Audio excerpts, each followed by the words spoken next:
Boa tarde a todos. Meu nome é Milena. Minha equipe ela é formada pela Ingrid, por mim e pelas duas Rafaela. Iremos abordar uma etapa do exame físico extra-regional muito importante, que é a temperatura e a frequência cardíaca, que fazem parte dos sinais vitais. Febre. A temperatura corporal em nosso organismo é constante, somos animais homeotérmicos. O calor do nosso corpo, ele vem do metabolismo oxidativo da glicose. A elevação da temperatura é consequência da resposta inflamatória e pode inicialmente favorecer a uma resposta imunológica. Mas agentes pirógenos também podem elevar a temperatura ao atuarem no centro termorregulador do hipotálamo. A PGE2 é um importante mediador da febre. Em infecções odontogênicas, a febre é um indicador da gravidade, da necessidade de antibiótico. Ela pode ser tratada com antitérmico ou anti-inflamatório. Febre na clínica odontológica. A febre é um sintoma de várias enfermidades. Na odontologia, a febre merece uma investigação apurada para orientar a conduta terapêutica mais adequada. Existem 5 passos para o diagnóstico diferencial da febre. O primeiro passo, ele se dá na idade do paciente. O risco de infecção varia por faixa etária. O segundo passo se dá na intensidade da febre, no momento da consulta ou em dias anteriores. O terceiro passo, ele avalia alterações do comportamento do paciente, na questão de irritabilidade, sonolência, apatia, alucinações. O quarto passo avalia o estado de saúde geral do paciente. Ele checa se a febre é odontogênica ou não, se há algum outro sintomas envolvido, como coriza, tosse, diarreia, dificuldade respiratória, etc.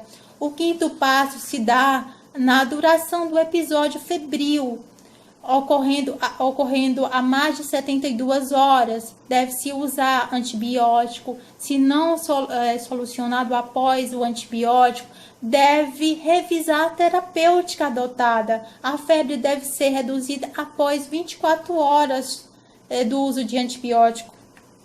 Como verificar a febre? Existem 5 métodos de verificação: o retal, o axilar, o oral, o auricular ou sem contato. O primeiro é o retal. O retal, ele é mais indicado para criança. A vantagem é que ele é mais preciso, ele é mais confiável, mas a desvantagem é que ele é muito desconfortável, precisa de um reposicionamento. Ele é contraindicado se o paciente tiver presença de diarreia, se tiver alguma intervenção cirúrgica no local. O axilar ele é aconselhável para no adulto, e a vantagem dele é que ele é acessível, que ele é seguro, é não invasivo. Ele possui menos potencial de contaminação, pode-se usar em neonatos ou em pacientes não colaboradores. A desvantagem é o tempo de medição, e ele é contraindicado para paciente que tenha trauma ou queimaduras no local da região torácica. O oral é a partir dos 5 anos de idade, colocado debaixo da língua.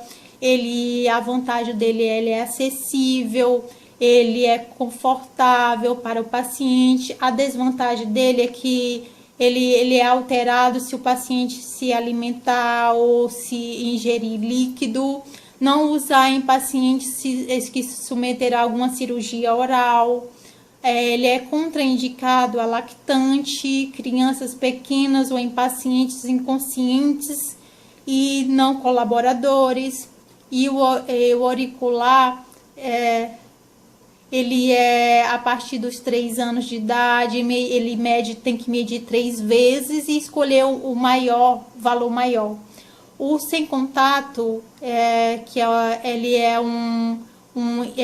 infravermelho, ele é mais popular, mas ele é pouco preciso na sua medição.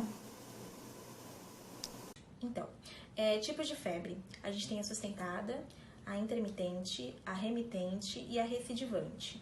A sustentada, ela é aquela febre mantida geralmente em 38 graus Celsius. E a gente tem a intermitente, que é a temperatura que ela volta ao nível normal pelo menos uma vez ao dia. Como, por exemplo, a gente pode dar a malária. E a remitente são longos períodos de febre e são longos períodos sem febre. E a recidivante é uma temperatura que ela varia entre faixas normais e febris no intervalo de 24 horas a mais de 24 horas. A gente vai falar agora da terminologia e temperatura. Bom, a normotermia é a temperatura natural do nosso corpo. E a febrícula é entre 37,2 Celsius a 37,9 Celsius. A febre ou hipertermia é a partir de 37,9 Celsius. E a pirexia, maior que 39 a 40 graus Celsius. A hiperpirexia, maior que 40 graus Celsius. Bom, a hipotermia é uma temperatura abaixo do normal. E a gente tem a hipotermia leve, que é de 32 a 35 graus Celsius. A gente tem também a hipotermia moderada, que é de 30 a 32 Celsius. E a hipotermia grave, que é menor. Condições fisiológicas, são elas contrações cardíacas.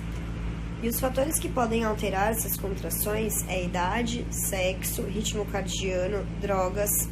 As características dessas contrações é frequência, ritmo e intensidade de volume. Vou explicar cada uma delas. A frequência é quantas vezes o coração bate por minuto, de acordo com o sexo e idade. Adulto, o normal é de 60 a 100, criança é de 80 a 120 e bebê de 100 a 160. E agora as terminações. Normocardíaca é uma frequência normal considerada para um adulto, que é de 60 a 100 batimentos por minuto. Braquicardíaco seria menor que 60 e taquicardíaco maior que 100. Taxfigma é pulso fino e taquicardíaco e bradisfigma é pulso fino e braquicardíaco. Então, eu vou falar um pouquinho da respiração. A respiração nada mais é do que a troca gasosa entre as células do organismo e a atmosfera. A respiração ela tem uma mecânica que ela é baseada na inspiração e na expiração. Aí a gente também tem os fatores que vão influenciar na respiração. Alguns dos fatores podem ser doença, indisposição, estresse, a idade, a posição corpórea, quando você está curvado ou quando você está abaixado, ela pode diminuir. E os exercícios físicos, eles podem aumentar também a frequência respiratória. A gente também tem as características da respiração, que ela basicamente é a idade, que ela pode, criança, bebê e adulto, ela muda a frequência respiratória por minuto, a profundidade respiratória e o ritmo ventilatório também são características. Em específico, a profundidade respiratória, ela vai ser vista pelo movimento da sua caixa torácica. Então, quando você inspira e quando você expira, ela vai ser vista e ela pode ser profunda, que é quando você tem uma expiração totalmente concluída, quando você inspira e expira totalmente, ela pode ser normal ou ela pode ser superficial. Superficial quase não vai dar para ver o movimento da sua caixa torácica. Para terminar, a gente também tem a terminologia da respiração, que basicamente ela é dividida em dispneia, que é quando tem uma dificuldade de respirar, em eupneia, é uma respiração normal, taquipneia é quando tem o aumento da frequência respiratória, a bradipneia, quando tem a diminuição da sua frequência respiratória, a ortopneia é o desconforto quando você respira em posição deitada, reta, de barriga para cima. E o Kussmaul, que é a respiração rápida, profunda e trabalhosa. É uma respiração que não tem pausa, muito ofegante. E basicamente nosso trabalho é esse. E obrigada.